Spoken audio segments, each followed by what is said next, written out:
see clowns? You want to see clowns? Gervonta, you're the fucking clown, buddy. You're the fucking clown, Gervonta. Any man who puts his hands on a woman is the clown.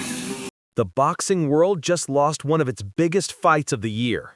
Jake Paul was supposed to step into the ring with Gervonta "Tank" Davis on November 14th, but that's not happening anymore. On Monday, November 3rd, Most Valuable Promotions and Netflix pulled the plug on this highly anticipated match. The announcement came just 11 days before the fighters were supposed to meet at the Kaseya Center in Miami, Florida. Millions of fans around the world were planning to watch this fight on Netflix, but now they'll have to wait for something else. So what happened? Why did they cancel one of the most talked about boxing matches this year? The answer involves serious legal trouble for Gervonta Davis.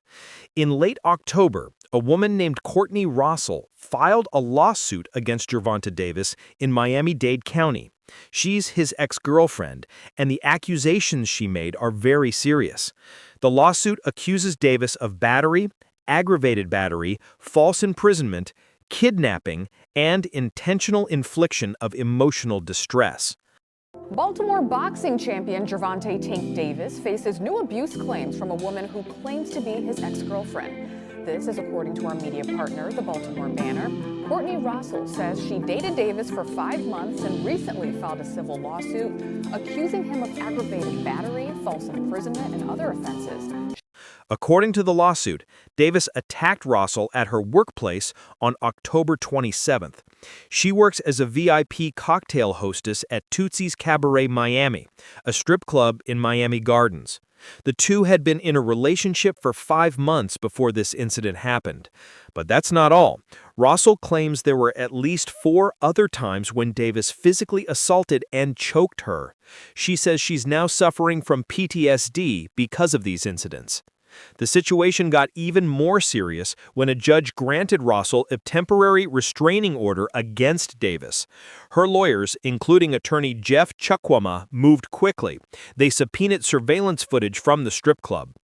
The club's general manager confirmed that videotape of the alleged incident has been preserved. The Miami Gardens Police Department is now investigating, calling it an active case.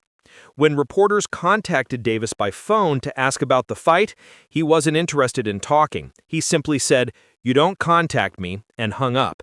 His trainer, Calvin Ford, had a different response. He told USA Today the lawsuit was nonsense and said Davis is doing great. Most Valuable Promotions didn't take this lightly. On November 1st, they released a statement saying they immediately started investigating after learning about the lawsuit. Nakisa Badarian, the CEO of MVP, made it clear where they stood. He said, "We unequivocally condemn any form of violence and are committed to handling this matter with diligence and respect for all involved." The promoters spent several days gathering information and reviewing all the details. They wanted to make sure any decision they made was thoroughly vetted. On Saturday, they released another statement, still gathering facts and working with all parties involved. Then came Monday night. MVP and Netflix announced the fight was off. Badarian explained their decision, saying, "Our team has worked closely with all parties to navigate this situation responsibly. While we will not be moving forward with this event, our plan still remains for Jake Paul to headline an event on Netflix in 2025. Jake Paul himself responded on social media. He didn't hold back, calling his experience working with Davis an absolute nightmare. He apologized to everyone affected, especially the undercard fighters who were preparing for their own bouts, his MVP team, and his training crew who worked so hard getting him ready. This isn't the first time Gervonta Davis has faced domestic violence allegations. In fact, he has a long history of legal problems. Just this past July, Davis was arrested after allegedly hitting another ex-girlfriend in the head during an argument on Father's Day. That woman is also the mother of his children. Those charges were dropped in August when she decided not to prosecute. A crime alert and a boxer booked. Gervonta Davis is accused of assaulting his ex-girlfriend. The champion fighter is now facing a domestic violence charge, and this was not his first run-in with the law. But Davis's legal troubles go back even further. In February 2020, he was arrested on battery domestic violence charges. Then in December 2020, he was arrested again on similar charges. In November 2020, he was involved in a hit-and-run car accident. That hit-and-run case had real consequences. Davis pleaded guilty and was sentenced to 90 days of house arrest and 3 years of probation in 2023. He ended up serving 44 days in jail that same year after he violated the terms of his house arrest. He's currently still on probation. The story of how Paul and Davis ended up scheduled to fight is interesting on its own. In early 2025, Jake Paul was actually negotiating to fight Canelo Alvarez on Cinco de Mayo. That fight was also supposed to stream on Netflix.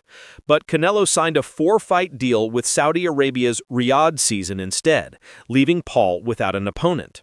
That's when discussions about fighting Gervonta Davis started. On March 1st, Davis fought Lamont Roach Jr., and that bout ended in a draw. People thought Davis might have to do a rematch, which would cancel the Paul fight, but Davis hinted that night that he and Paul were ready to announce their match.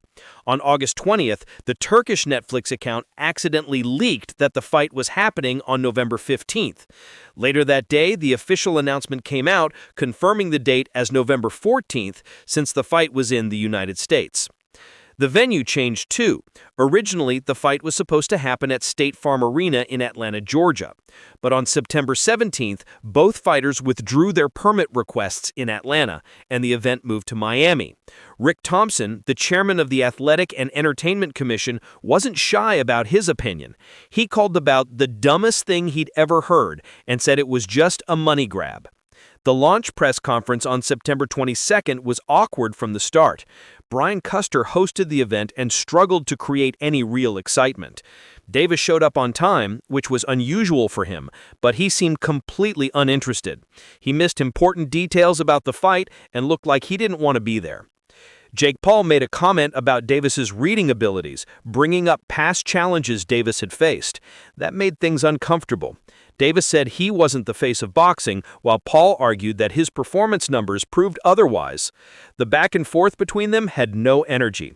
Davis called Paul a clown, and Paul brought up Davis's legal issues. Davis made it clear he didn't care what boxing fans thought about him fighting Paul instead of doing a rematch with Lamont Roach. He said, "I don't feel obligated to cater to fan expectations. Their preferences can change frequently. Fans should focus on enjoying the sport rather than critiquing fighters' personal choices." Davis also talked about retiring from boxing. He said boxing is dead and criticized the sport for having no loyalty. He saw this exhibition fight as just another payday for a fighter nearing the end of his career. During the press tour, he kept his distance from being called the face of boxing, but never officially confirmed his retirement plans. Jake Paul, on the other hand, took the fight seriously. He recognized Davis as a top 10 pound-for-pound fighter and said this would be his most challenging fight yet. Paul wanted respect from the boxing community, something he felt he hadn't gotten despite beating veterans like Mike Tyson and Julio Cesar Jr. The press conference did settle one important detail. The fight would happen at a catch weight of 195 pounds. Before the lawsuit drama, the biggest controversy was the size difference between these two fighters. Gervonta Davis stands 5 feet 5.5 inches tall. He's the WBA lightweight champion, fighting at 135 pounds. His record is 30 wins, 0 losses, 1 draw, with 28 knockouts. He's one of the biggest stars in boxing. Jake Paul is 6 feet 1 inches tall. He usually fights at cruiserweight, around 200 pounds. His record is 12 wins, 1 loss, with 7 knockouts. Paul's net worth is estimated at $100 million. While he's not as accomplished as Davis in boxing terms, he can match him in star power and drawing ability. The weight difference was about 50 pounds in their normal weight classes. At the catch weight of 195 pounds, Paul would still have a massive size advantage had the fight happened at that weight. Most Valuable Promotions tried to save the event by finding a replacement opponent. They reached out to several big names. Francis Ngannou, the UFC heavyweight champion, told TMZ Sports that Paul's team contacted him, but he turned down the offer. They also contacted Ryan Garcia, Andre Ward, Nate Diaz, and Terrence Crawford. None of those fights materialized. Jake Paul has already set his sights on his next target. He told Sky Sports that talks are happening for a fight with Anthony Joshua next year. Paul said 100% it can happen. Our teams are already talking and in the works to try and make it happen for next year. He's excited about the challenge, especially since nobody would give him a chance of winning against the two-time heavyweight champion. Eddie Hearn, who promotes Joshua, originally said he couldn't make that fight happen until Paul fought Davis first. Hearn even warned, if you get chinned by Gervonta Davis, don't think you're fighting Anthony Joshua. It's ridiculous. But now that the Davis fight is canceled, the door might be open for Paul versus Joshua. Fans who bought tickets through Ticketmaster will get automatic refunds within 14 to 21 days. The money will go back to however they originally paid. People who bought tickets from secondary market sellers need to contact those companies directly. For help, fans can email ticketoffice@heat.com. Interestingly, some online ticket sellers were still showing tickets available even after the official cancellation announcement. This cancellation is a huge disappointment for boxing fans. Both Paul and Davis have massive followings, and people were genuinely excited to see this match. The fight had attracted attention not just from boxing fans, but from people interested in both fighters' careers. Now everyone has to wait and see what Jake Paul does next on Netflix in 2025. If you enjoyed the video, please like, comment, and subscribe to my channel for more videos.